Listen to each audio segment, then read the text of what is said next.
Pessoal, nós vamos então começar a dinâmica, né? Nós já vimos toda a cinemática, né? Lembrando, o que é cinemática? É a parte da mecânica que estuda o movimento sem se preocupar com suas causas. Então a gente estudou o movimento uniforme, uniformemente variado na horizontal e na vertical, lançamento oblíquo, movimento circular, mas em momento algum foi questionado. Por que sobe, por que desce, por que anda, por que para de andar? Né? A gente não questionou o porquê dos movimentos. Agora a gente vai questionar. Né? O que é a dinâmica? Dinâmica é a parte da mecânica que estuda o movimento e suas causas. Certo? E quem é a causa do movimento? Qual agente físico que produz movimento? Resposta correta para quem disse o quê? Força. Tá? Então, a causa do movimento, o pincel está parado, se eu quiser fazer ele movimentar, eu tenho que empurrar ele. E aí a outra mão minha segura ele. Então, quer dizer, para aumentar a velocidade eu tive que fazer força, para diminuir eu tive que fazer outra força. Se eu soltar ele aqui, a gravidade atua sobre ele, faz uma força sobre ele, e aí para eu segurá-lo eu tive que fazer outra força. Então, para alterar a velocidade de um corpo, é necessário o quê? Força. E lembrando, velocidade significa movimento, ok? Então, o que é força? O que é força? Por exemplo, se eu fizer aqui uma força no meu pincel, o que acontece com ele? Ele vai andar, ou dependendo da força, ele vai deformar, correto? Mas o que pode acontecer com o corpo quando fica sujeito a uma força? Ou ele muda a sua condição de movimento, ou ele deforma, ou os dois juntos. Tá? Dependendo do material muito mole, se eu der um tapa muito forte nele, ele além de movimentar, além de alterar a sua condição de movimento, ele pode também o quê? Deformar. Então, eu costumo dizer que força, nas aulas normais, né, eu costumo escrever para o meu aluno que força é uma grandeza física, vetorial, que pode produzir deformação e/ou aceleração. Ou seja, ou ele deforma ou ele acelera o corpo. Ok? Ou os dois juntos. Então, este seria o que eu considero um bom conceito de força. Certinho? Bom, e como que se mede a força? Qual é a unidade da força? Acho que a maioria dos alunos do ensino médio já tem resposta na ponta da língua, mesmo fazendo lá o primeiro ano. Né? Newton. Né? Então, eu vou fazer aqui com você um olhar no futuro. No futuro bem próximo, daqui uns segundinhos, eu vou te apresentar essa fórmula aqui. Ó. Força resultante igual a MA. Sistema internacional, gente, ele tem uma sigla. A sigla se chama MKS.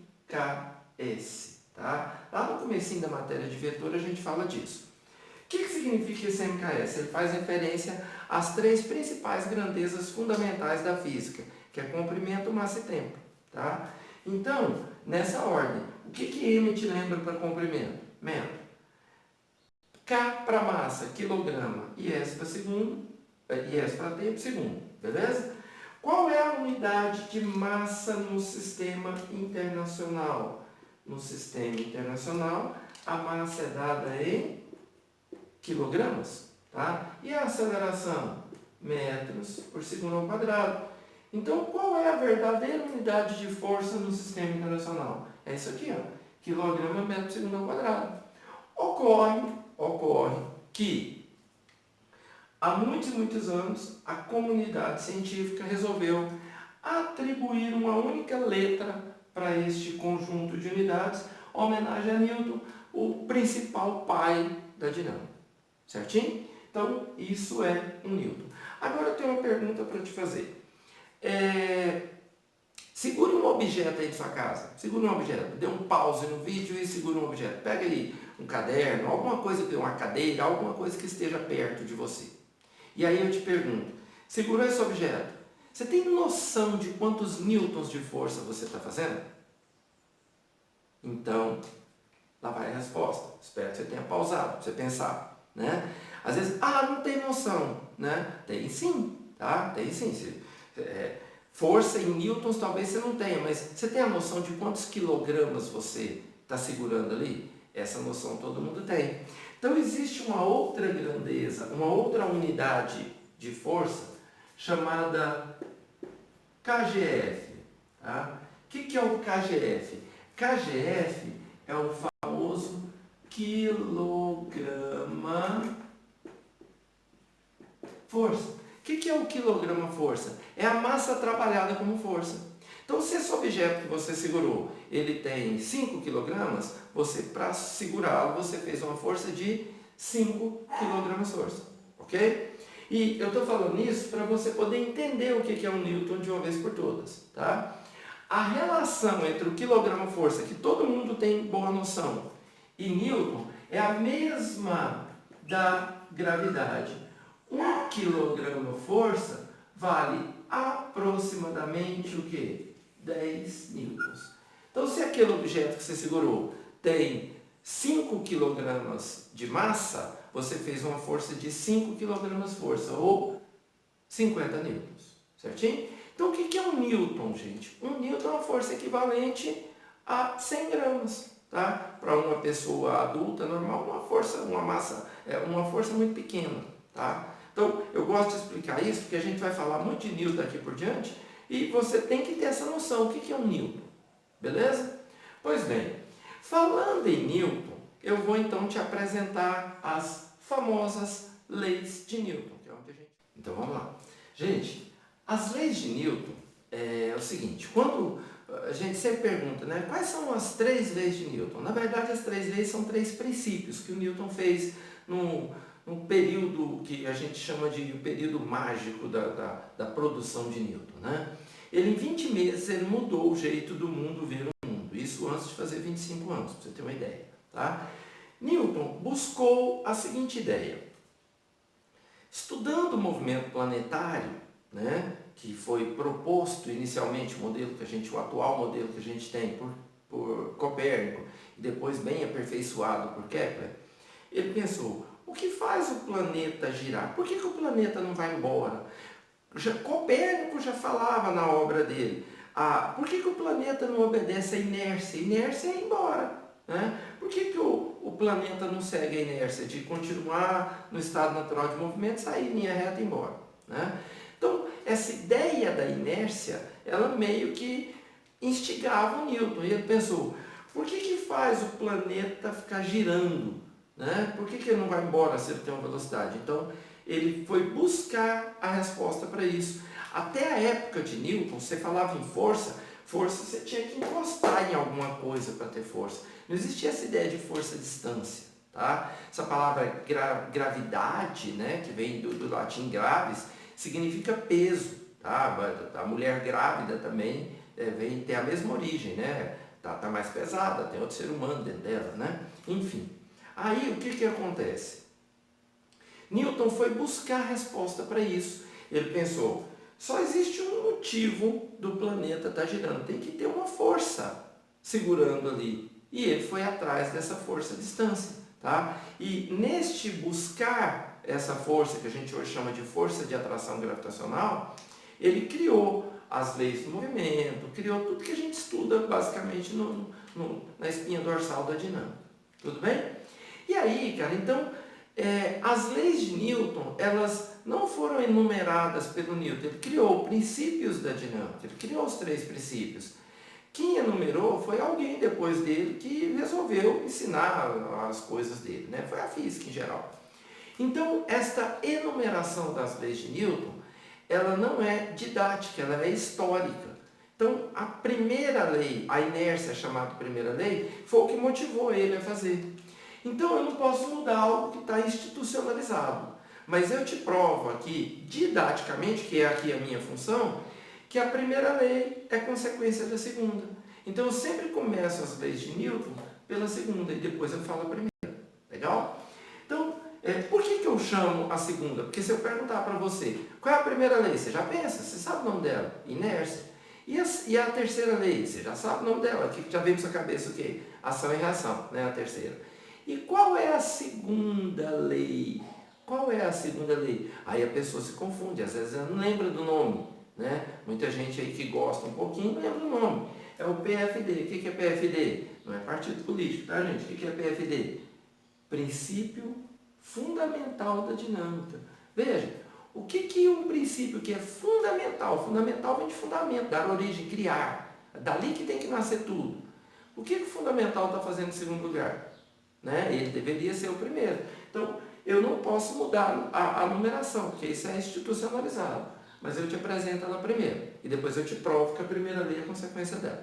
Beleza? O que diz o princípio fundamental da dinâmica? Ele diz assim: se várias forças estiverem atuando em uma partícula, esta partícula tende a adquirir uma aceleração na mesma direção e no mesmo sentido da resultante delas.